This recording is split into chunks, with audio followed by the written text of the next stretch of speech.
Okay, so this is our next instalment of talking to people about their birth experiences, specifically around their healing birth experiences and how different that's been for them to a previous experience. And we've got Steph, and I'm very pleased to see you and be chatting to you today and find out a bit more about your birth, which was quite recent. So would you like to tell us a little bit about you to begin with and how long ago your births were? So my first birth with Bear was, he's 4 now, he just went 4 in September, and that was a very traumatic birth. I think I didn't help myself either with Bear, because I had this idea of what birth was going to be like and how I was going to be the eco mother, and it was going to be lovely and peaceful, and I wasn't going to make one bit of noise, and I was going to have a lovely water birth at home and just on gas and air. And I'd built up a picture of what I thought it was going to be, and then it just absolutely went to pot, and none of what I expected to happen happened. And I was induced because I went 2 weeks over. So that was the beginning, because I remember thinking it didn't feel natural what was happening. I had the pessary in first, and then I went into labour like straight away. It just happened really quickly, and I think I was contracting like every 2 minutes, but they were so painful. I couldn't sit down. They were awful. And then I laboured for 2 days after that. And then I feel like it's because of the birth that I just had with Eddie. I'm finding it hard to remember that one now. Yeah, it's kind of. They say that your body helps you to forget. Yeah, absolutely. So yeah, I laboured for 2 days, and then I remember I had absolutely every drug going. I was out of my head. I can't remember half of like the sequence. It's from what like his dad's told me and stuff like that, because I couldn't remember half of it. But it was back to back, and then I remember signing something about having a cesarean, and then it were forceps. They were just like, right, he's coming, we're getting him out, and then so it was forceps delivery, and then my placenta broke, so I had to have that manually removed afterwards. And I think it was that part that's stuck with me. I think the manual removal, that was the worst bit. But through it all, I just remember I just felt like none of it was my decision.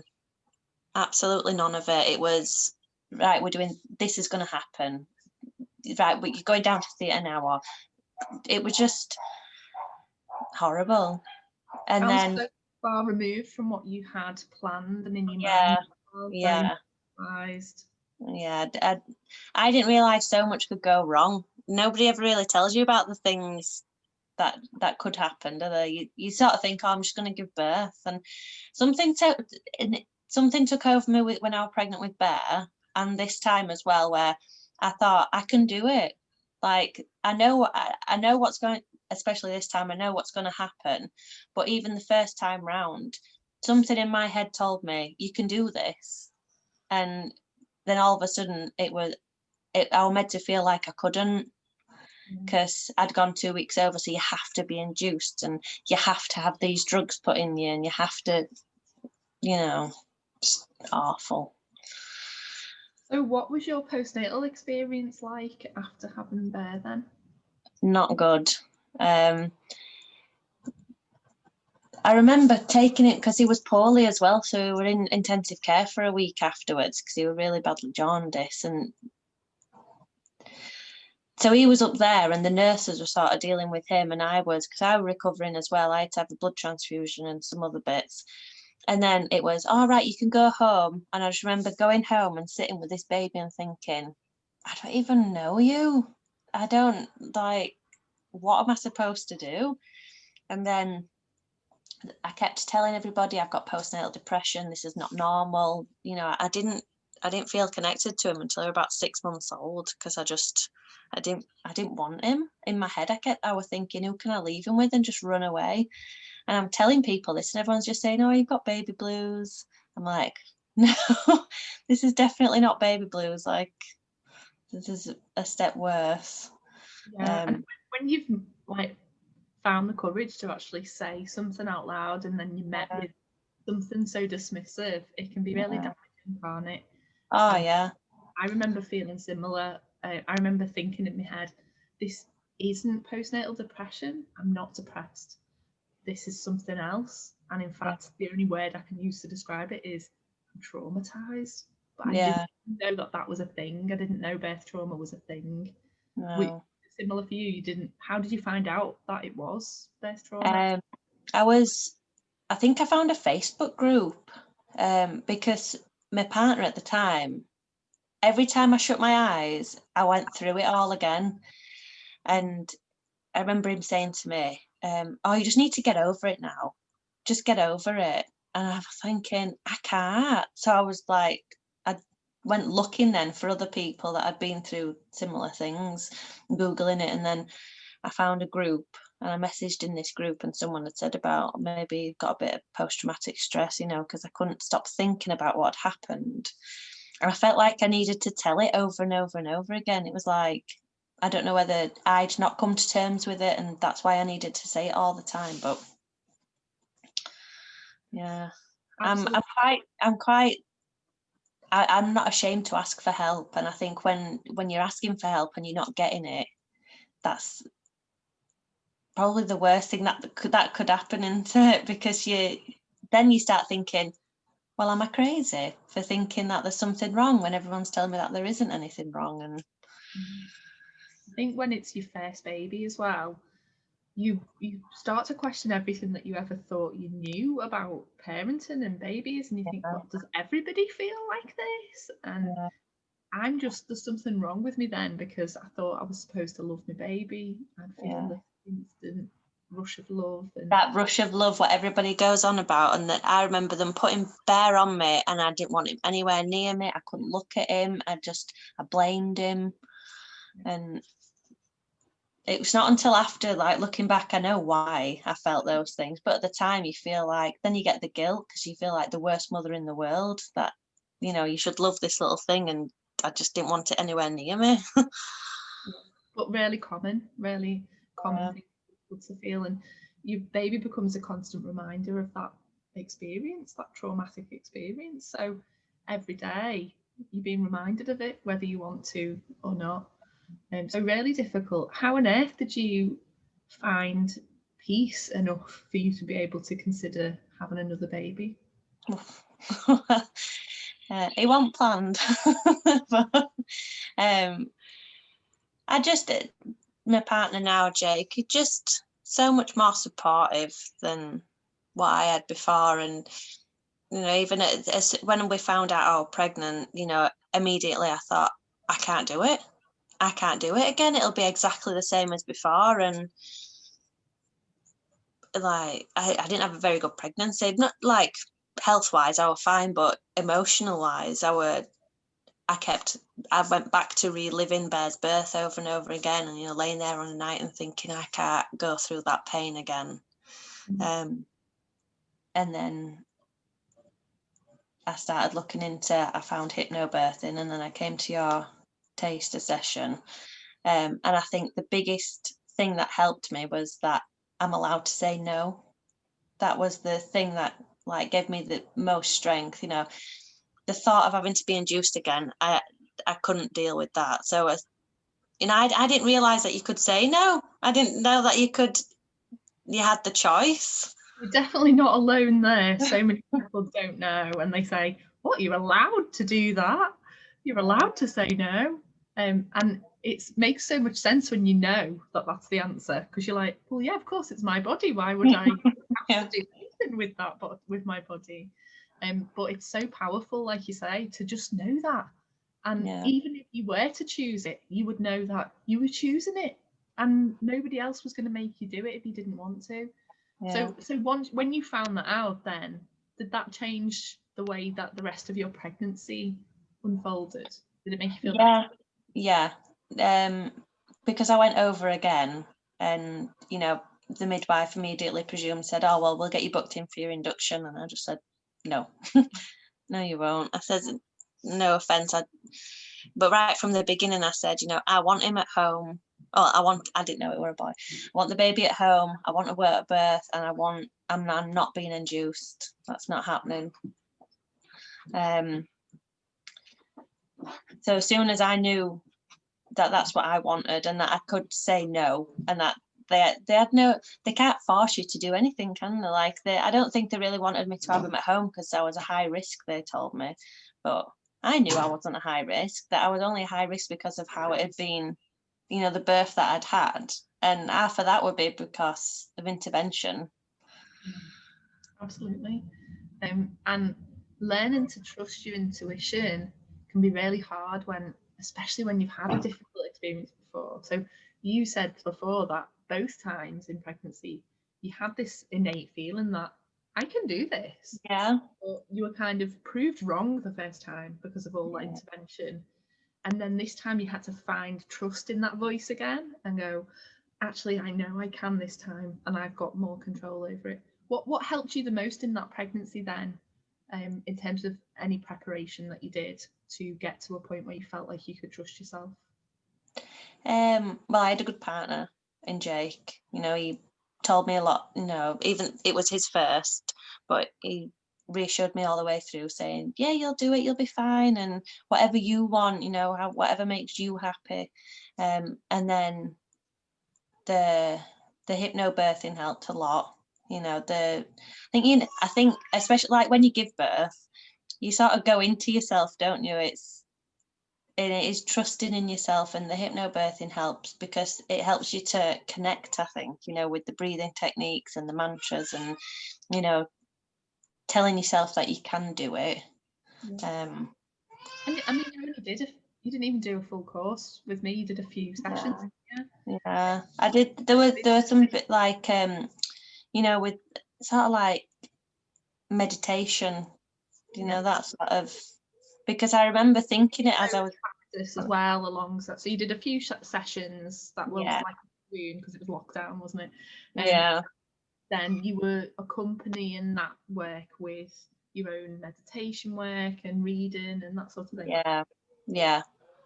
And I'd looked into, because I think without going to your taster course, I wouldn't have thought to look into like medical things, like I had a big bleed after Bear, and I didn't know any of this until the midwife came. Because I was having a home birth, she brought like information about it, and it wasn't until then that I even knew that I had this big bleed. No one had told me. So then I went and researched that. But I think before coming to your class, I don't even think I would have thought to do that, like read into things, because they were telling me I was high risk because of this bleed. So I looked into it, but it turns out that because I was induced and I was in labour so long, that like ups the chance of having the bleed in the first place. So it wasn't my fault, it was the hospital's fault for inducing me. So I suppose that's what empowerment is, isn't it? It's that you always had the ability to do that if you wanted to, but then you felt like, oh, I can do that. I can go and find that information. I can make my own mind up. And I remember that. I remember so clearly that taster session because that was before lockdown. So we actually met in person, and I gave you a hug at the end because I was like, this can be better for you. I needed you to know that this could be better for you because I don't think you'd really even thought about Bear's birth much, had you, when you were pregnant? Well, you were thinking about it all the time, but you weren't thinking that it could be different. Yeah, I just thought it's going to be the same again. I'm going to go through all that pain and the depression and everything afterwards, and that I didn't realise that there could be a better, because when if that's the only experience of birth you've ever had, that's all you think it's going to be like. Yeah, it's just normal, isn't it? That's what it's supposed to be like. So, right, this is the bit then. So tell me, so I know a little bit about the birth, and I did a birth announcement when you had Eddie. on the page, so people saw the picture of you in the pool and Yeah. how serene it was, how serene it looked. So tell me a bit about how that birth unfolded. Like, tell me all of it. I want to know all the details. I think I was getting a little bit antsy because I were 11 days over, and even though I'd said I wasn't going to be induced, you sort of get a little bit worried, don't you? Because they tell you all these scary facts, like as soon as you get over 14 days, this chance goes up, and awful statistics that are just so. They're like, it's like they want you to be induced. They try to scare you into it, don't they? Anyway, so I'd gone to bed because I thought, well, first I had that little mad, I was like, I can't get my floors clean. Nothing's clean in this house. I need to bleach everything. So I was like, I sent Bear off to my mum's. I was like, you need to go out the house for tonight. I managed to, I was hoovering the stairs. I'd hoovered all up everywhere. And I thought, I'm going to have a little nap. So I went and had a nap, and I'd listened to a meditation thing as I'd fallen asleep. And it was like a labour-inducing meditation. Fell asleep, woke up an hour later, and I thought, oh, I can feel something, a little twinge. And I thought it'll be nothing because I've been having them on and off. And then I went downstairs and had something to eat. And I thought, oh no, this is happening now. So I rung Jake, he were at work. And he'd said, oh, I've got another job. I was like, oh yeah, go to that job, it's fine. they're only little twinges. I think about 5 minutes later, because I'd rung the labour ward as well, about 5 minutes later, I was like, I can't talk through my contractions. You need to send someone now. So Jake rushed home. I were on my own for about half an hour. But I wasn't really scared. I thought I would have been, but I were all right. And then all the midwives turned up, the pool got blown up and everything. And then it was about 4 hours, and then they were there. Wow.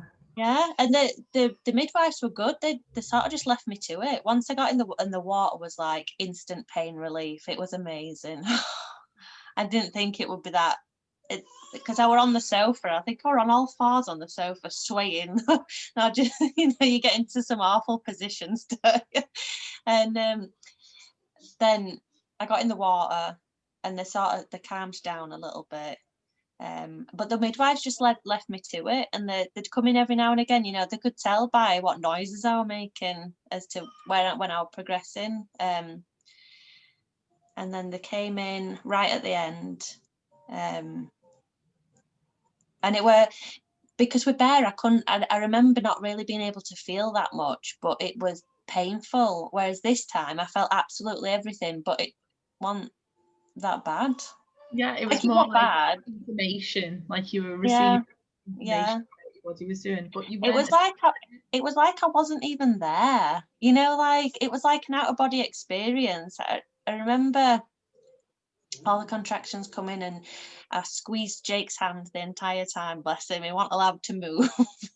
And right at the end when the midwives were like, stop pushing, start pushing, hold it, pant, and and I had a 9 pound 5 ounce baby and didn't have one little tear, so that you need to listen to your midwives.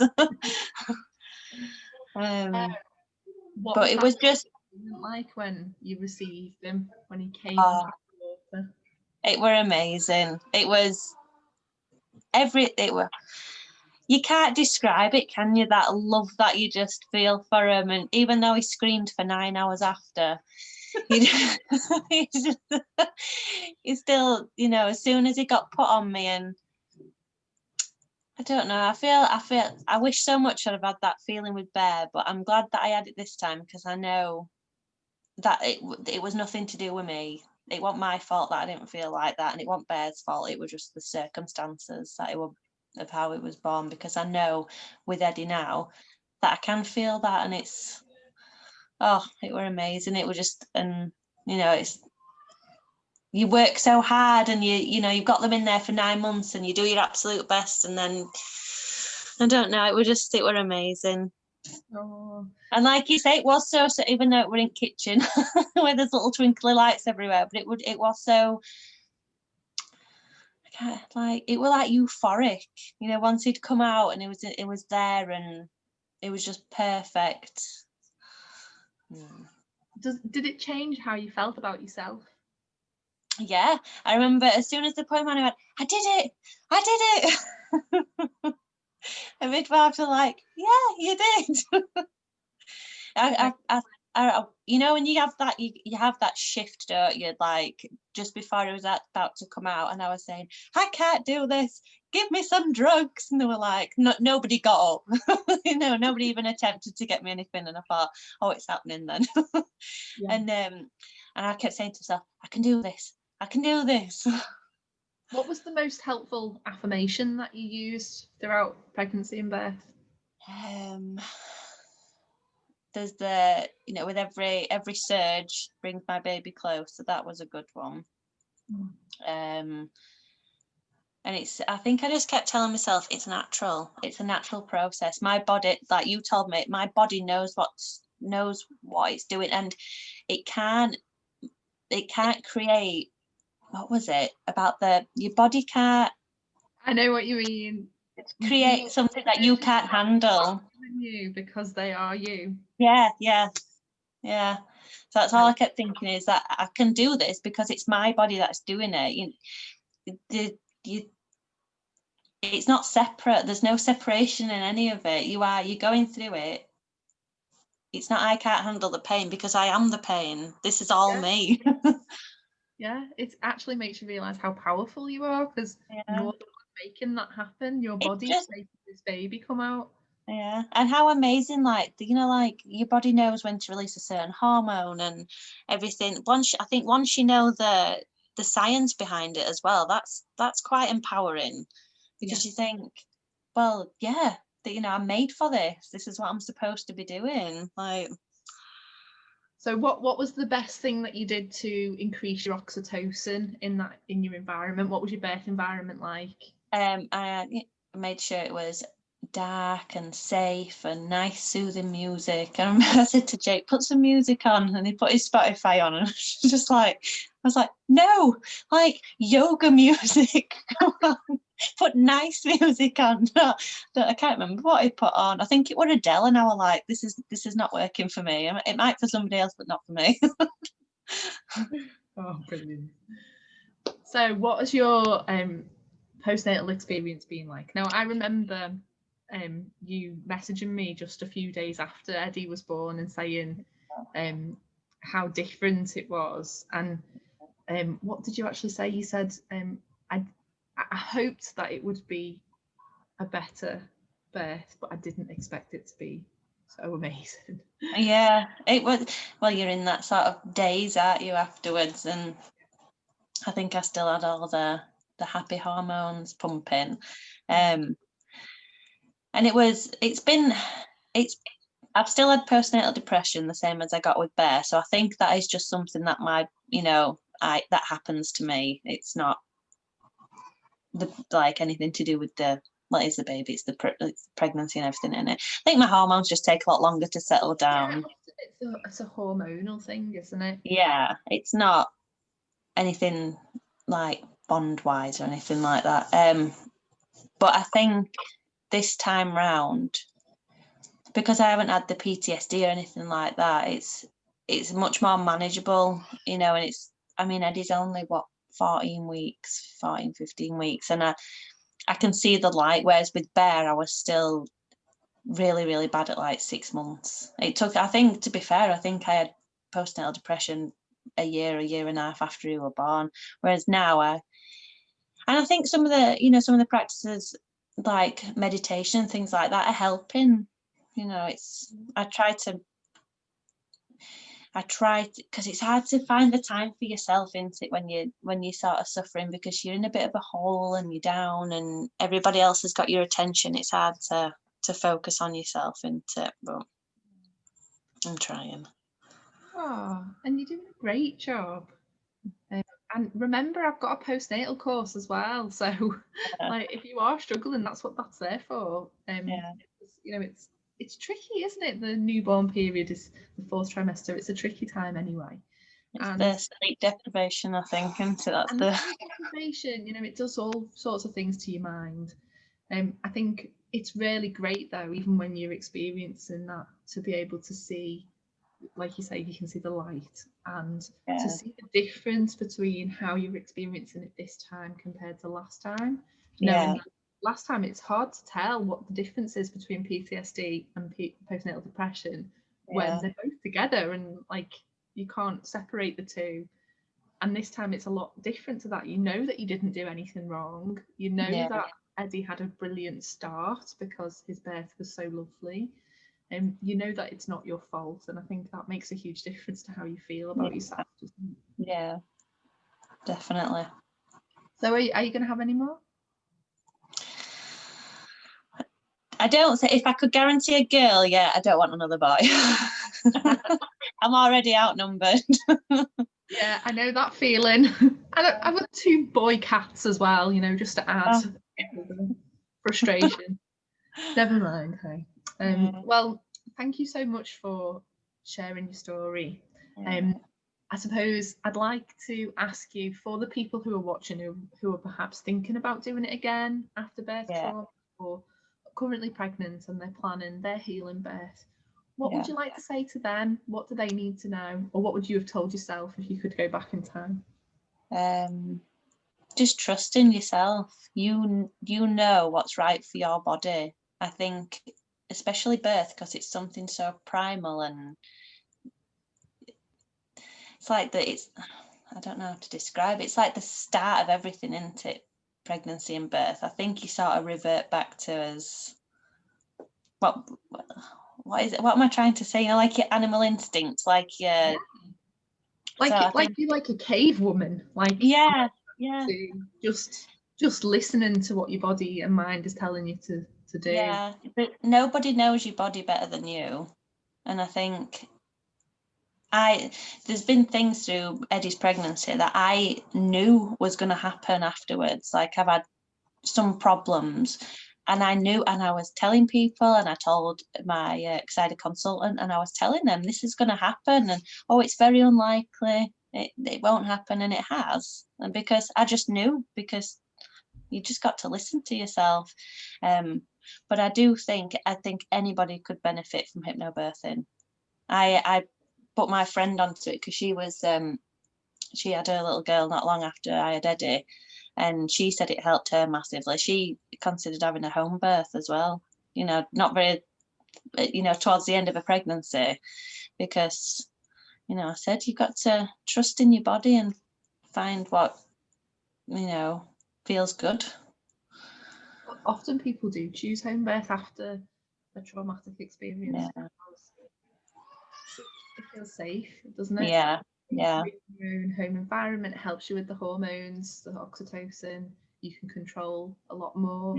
I think feeling safe is one of the biggest things, isn't it? You've got to feel that security, and if you can actually, I remember you making that realization when we were doing one of our sessions, and we talked about being safe, and you're like, "Oh yeah, okay." Ideas about what you were going to do, and that sort of thing, because you realized that you had to think from that perspective, like go back to your cave and think, how this cave is really safe for me. Awesome, thank you so much. Is there anything else that I've missed that you'd like to say? I don't know. I feel like I've waffled a lot. I'm sorry. You've talked about, no, it's been really interesting, and I'm sure it'll be really valuable for people in a similar position to hear the difference that it made for you the second time when you were able to trust your body and trust your own decision making as well. I think for a lot of people, their experiences is not the same, in that they didn't trust themselves the first time and they learned to trust themselves the second time, whereas you did trust yourself, then you didn't listen to yourself, and then you had to learn to trust yourself again. And a lot of the time people have only heard negative stories, and so they don't assume that they can do it, they assume that they can't do it. And that's difficult because you've got to undo all of that conditioning as well and work backwards from there. But we all come to this from different perspectives and different experiences. And I think that it's actually really quite hopeful for those people who perhaps are prone to anxiety and depression, to hear that your experience of postnatal depression can be so different and so much more manageable, and it's still worth preparing for a good birth. Yeah, Like there's no point throwing it all out the window and saying, well, there's no point because I'm going to get postnatal depression anyway. Actually, you can minimize the effects, can't you, really? Yeah. And I think if you're aware that it could happen, like I sort of warned Jake before, you know, I said this happened after bear and it might happen again. So I think if everybody's aware of it as well, you're sort of looking out for it. So you get it early and you think, all right, well, maybe we need some help then, because I think it's happening again. Sorry, I keep saying I'm going to finish and then I'm thinking of new things to ask. How did you know? Like, if there's someone who's not sure whether they've got postnatal depression, what sort of signs people might be looking out for? Well, I got past is it up to about 6 weeks, they say your hormones are settling down. And I sort of got worse and worse and worse up to the 6 points, and then 6 weeks point. And then it just didn't get any better. And I was crying all the time, and every day I was crying, and I felt lonely, even though I had, you know, people not so much around me because of COVID, but, you know, people were always there on the end of a phone. But I had a feeling of despair and just all the regular things, really. But I could see that it was happening, and I kept saying, you know, I need this or I need that, but there's a difference between saying I need to spend time by myself away from the baby for an hour or two and actually doing it, you know. Yeah.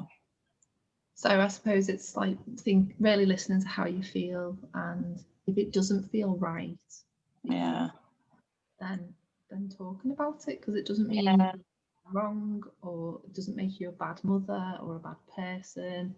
If it makes talking about it and getting the help, that makes you better, because it makes you a better parent, because you know, that baby wants me to be happy. That baby will be so much happier if I'm happy. So I need to get help, because Jake always says, he's like, you're the glue of the family. If you're not right, we're all not right. So you've got to, it's beneficial for everybody, not just me, to get the help. So.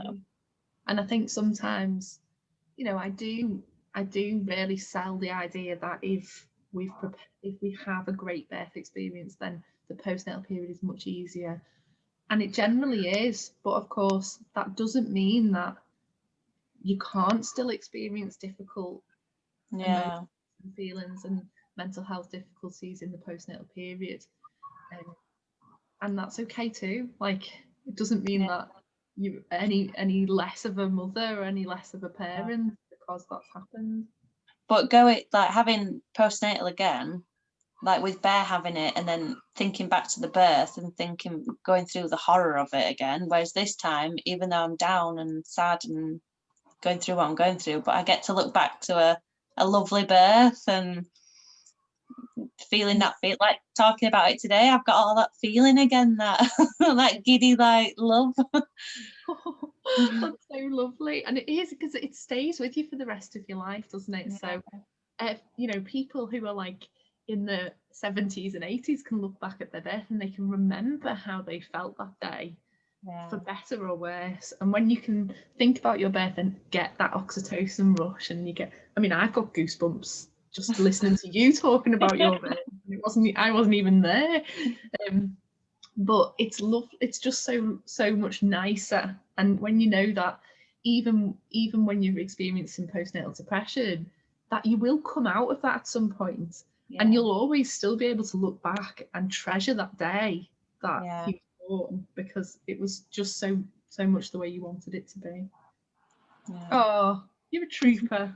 You're doing great. You're doing such a great job. Thank you so much. Of course, yeah, and we all are, aren't we? We're all doing the best we can under the circumstances that we're in. So whether that means sometimes not doing things, that's okay too. Yeah. Sometimes we just don't have the energy, do we? Especially when you're up all night with a baby. Definitely. Right then, well, I'm going to finish the video. So thank you so much for joining me. And if we've got any questions from anybody who watches, then I'm sure I'll be able to let you know what they are. Okay. Take care. Bye bye.